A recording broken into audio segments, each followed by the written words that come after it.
शास्त्रीय पद्धति से मंत्र उच्चारण कैसे किया जाता है? क्या सत्संग में बताए सभी मंत्रों का जप शास्त्रीय पद्धति से करना होता है? मंत्र वही जो गुरु देता है, ध्यान रखना। पढ़ के और जपना वो एक अलग चीज होती है, लेकिन जो गुरु परंपरा से सिद्ध होता चला रहा है, वो जब कान में मंत्र जाता है तो गुरु खुद पद्धति बताते हैं, ऐसे जपना। शास्त्रीय पद्धति से ऐसे लेके सिद्ध करना बहुत कठिन बात है। जो गुरु आचार्य परंपरा से मंत्र आता है वो सिद्ध मंत्र आता है, अमुक अमुक अमुक अमुक अमुक अमुक, वो सब सिद्धों के द्वारा है ना। उसका साक्षात्कार किए हुए महापुरुषों से जब मिलता है, फिर हमको तो थोड़ा सब, जैसे चिंगारी है, थोड़ा पूछ रखो, वो आग ज्वाला बन गई। अब चिंगारी पैदा करने के लिए अरण्य मंथन करना, तो ये जो मंत्र है सब सच्चिदानंद में, पर गुरु प्रदत्त मंत्र। जब आप निष्ठा से भगवत मार्ग में चलोगे तो सबसे पहले भगवान की कृपा होगी कि गुरु मिल जाएंगे। देखो, ध्रुव जी ने, जब उनकी माता ने खींच के, जा, अगर तुझे इस सिंहासन पर माँ पिता की गोद में बैठना है तो तपस्या कर और वरदान मांग।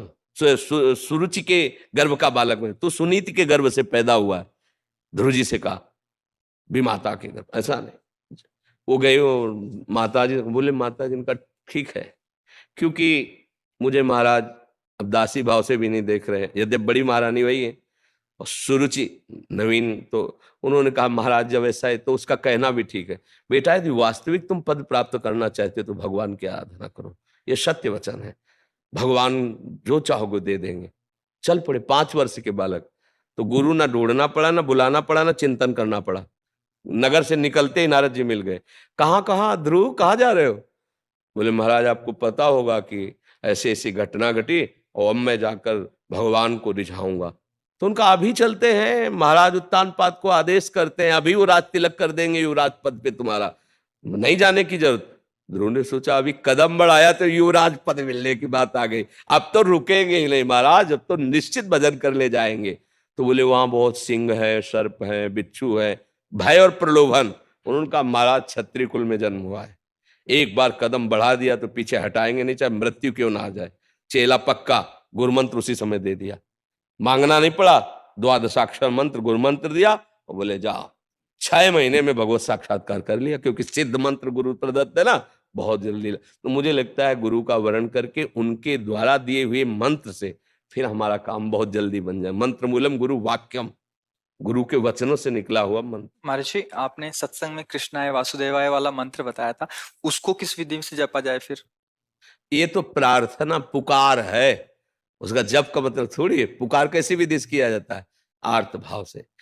20,000 राजाओं को बलि देने के लिए बंद किए हुए जरासंध, और समय नजदीक आ रहा है, पशुओं की तरह बलि दे देगा 20,000 राजाओं को। अब उनको एक ही बात केवल पता है कि भगवान बचा सकते हैं। तो किसी एक आदमी को सबने प्रार्थना करके कहा, द्वारिका में जाके एक बार भगवान से मेरी प्रार्थना कर दो। और वो आर्त भाव से सब यही पुकार रहे हैं, कृष्णाय वासुदेवाय हरये परमात्मने प्रणत क्लेश नाशाय। इसमें प्रधानता हृदय के आर्त भाव की, हे नाथ, हे कृष्ण, हे करुणामय, आप अपने शरणागतों के दुख को निवारण। भगवान गए, फेंक दिया, चिरवाक फेंक दिया जरासंध को और सब राजाओं को मुक्त करवाया। ले, तो ये मंत्र जो है दुख निवृत्ति के लिए सिद्ध मंत्र है, पर थोड़ा जैसे शौच आदि से अपवित्र, ऐसा मंत्र, ये वैदिक मंत्र ही तो है ना, तो थोड़ा पवित्र होके, पर इसमें प्रधानता आर्त भाव की है कि अब आपके सिवा कोई हमारा नहीं जो दुख निवारण कर सके, और अंदर से बड़ा चमत्कारिक है, ये भी बात समझ लो। कृष्णाय वासुदेवाय हरे परमात्मने प्रणत क्लेश नाशाय, ये सिद्ध मंत्र है, ये भागवत का। निरंतर भगवान का स्मरण करो तो दुख निवृत्ति के ये याचना नहीं करनी पड़ेगी। बात समझो, अगर आपको नहीं रहा जा रहा तो फिर आपको ये अनुभूत मंत्र है, ये ऐसा नहीं है कि व्यर्थ चला जाएगा, नहीं। इसलिए महर्षि, इसमें एक प्रश्न था।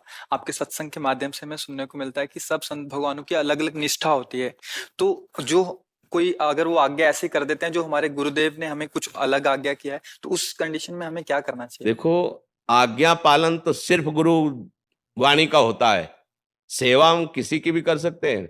संत के आगे में जरूरत पड़ी तो पशु पक्षी की भी सेवा कर देंगे, जरूरत पड़ी तो किसी, इसका मतलब सेवा कर दिया तो उसके अधीन थोड़ी हो गए, उसकी आज्ञा का पालन थोड़ी करेंगे, समझ रहे हो ना। आज्ञा का पालन तो सिर्फ गुरुवाणी का, जो गुरु के श्रीमुख से वचन निकले बस वो गुरु वाणी का हम पालन करें। उन्होंने कहा संत समागम करो, साधु सेवा करो, तो कर रहे हैं। लेकिन वो हमें आज्ञा करे तो हम उसके लिए दस्तखत लेंगे गुरुवाणी से। अगर गुरु की आज्ञा है और आपकी बात मिलती है गुरुवाणी से तो हम मान लेंगे, नहीं तो आप बोलते रहिए, हमने सुन लिया, प्रणाम कर दिया, चल दिए, हम उसको स्वीकार थोड़ी करेंगे। समझ रहे ना? आज्ञा पालन तो सिर्फ वही है अपने गुरुदेव की वाणी में। उन्होंने आज्ञा करी संत सेवा, तो हम आपके कपड़े धो देंगे, भोजन पवा देंगे, जो जैसा कर देंगे। और अगर संत है तो चाहे जिस निष्ठा का हो, तुम्हारे अंदर भाव वही प्रकट होगा जो गुरुवाणी में लिखा है। संत की ही वाणी तुमको वहां प्रकाशित करके वहां पहुंचा देगी जो गुरु कह रहे हैं। आप देख लो, हमने तो देखा है अन्य उपासना वाले महापुरुषों के जब समीप गए, उनके चरणों में पड़े, तो हमारे इष्ट की भक्ति बढ़ी है, हमारे गुरु चरणों में प्रेम बढ़ा है। ऐसा नहीं हुआ है कि उनके पास जाने से हमारे गुरु चरणों में प्रेम, हमें और गुरु प्रेम बढ़ा है। तो जहां सच्चे संत महापुरुषों की सेवा होती तो इष्ट और गुरुवाणी में प्रेम बढ़ता है। इसीलिए तो आज्ञा करिए कि संतों का समागम करो, साधु सेवा करो। तो इसका मतलब नहीं कि अगर हमारी सिद्धांत पद्धति से विरुद्ध कोई आचरण करे तब तो फिर मानना ही नहीं है ना। हमारे केवल आज्ञा है, भूखा है तो भोजन दे दीजिए, जरूरत है तो शरीर सेवा कर दीजिए, वो भी ढूंढ के नहीं करना। जहां हमें गुरु प्रसाद से पहुंचा दिया गया या वो हमारे समीप आ गए तो, नहीं तो हम अपने गुरु के द्वारा दिए हुए नाम मंत्र वाणी और उनके आदेशानुसार चल रहे हैं, हमें किसी की जरूरत नहीं। बात समझ लीजिए, हमारे समीप कोई आ गया है तो अगर भूखा है या वस्त्र है या औषधि है वो हम सेवा कर देते हैं। और अगर आज्ञा कोई ऐसा करता है जो हमारे सिद्धांत के विपरीत है, हम सुनते ही नहीं। ऐसे सिद्धांत से चला जाता है। हाँ जी, कुछ भक्तों ने आपके श्रीमुख से नाम चाहा। हम तो वृंदावनवासी, राधा उपासी, राधा राधा रटते, राधा वल्लभ श्री हरिवंश रटते। आपको जो गुरुदेव ने नाम दिया है खूब नाम जप करो। ये बात समझ लीजिए कि सब साधन जितने हैं वो सब प्रभु के ही है, पर मन को जीतने का एकमात्र उपाय नाम जप है। जब तक आप नाम जप नहीं करेंगे तब तक मन की मनमानी बंद नहीं कर पाएंगे। आप गा लो घंटा 2 घंटा, जैसे कीर्तन भी करोगे ना, ये राजी रहेगा मन, पर ये मन बस में नहीं होगा। बस में होगा तब। अब देखो इसकी चाल, हलचल मचा देगा। थोड़ा शांत होइए, आंख खोल के या आंख बंद करके मंत्र में या नाम में लगिए, अंदर ही अंदर सुमिरन में आइए। और जहां सुमिरन में आएंगे तो देखना इसकी मार पड़नी शुरू हो जाएगी मन में। मन जलन पैदा कर देगा, भागने लगे, अब फंसा है। और जितना आप अंदर अंदर जप करेंगे उतना ही ये मन निर्मल होता जाएगा, आपके अधीन होता जाएगा। जब मन को परेशानी होती है तो हम लोग मन में तदात्म किए, इसलिए लगता है कि बस नाम जप मत करो और चाहे जो कर लो। ढोलक बज रही, हारमोनियम बज रही, तबला बज रहा, नाच रहे, गा रहे, इसमें मन राजी हो जाएगा। लेकिन शांत बैठकर एकांत में गुरु चरणों को प्रणाम करके और फिर नाम में डूबना, ये बड़ा कठिन काम है। आप देख लो अंदर से, और यही मन को बहुत जल्दी निर्मल करता है। ऐसा नहीं, भगवान नाम कीर्तन, वाणी कीर्तन, ये सब बहुत मंगलमय है, लेकिन मन को अधीन करने के लिए एकमात्र उपाय है ना, अंदर ही अंदर सुमिरन करना, अंदर ही अंदर। तो जो नाम मिला है, जो मंत्र मिला है, खूब अंदर अंदर सुमिरन करो। सुमिरन से अंदर सब ठीक हो जाएगा बढ़िया। अंदर मन प्रसन्न है ना, तो बाहर से चाहे जितनी विपत्ति हो आप आनंदित। और अंदर से मन कलुषित है तो बाहर चाहे जितनी सुख सामग्री हो आपको सुख अनुभव में नहीं आएगा। खूब सुमिरन करो, नाम सुमिरन करो जो गुरुदेव ने दिया है। हम तो वृंदावनवासी, हम तो राधा राधा राधा राधा रटते, राधा वल्लभ श्री हरिवंश रटते। आप लोग देख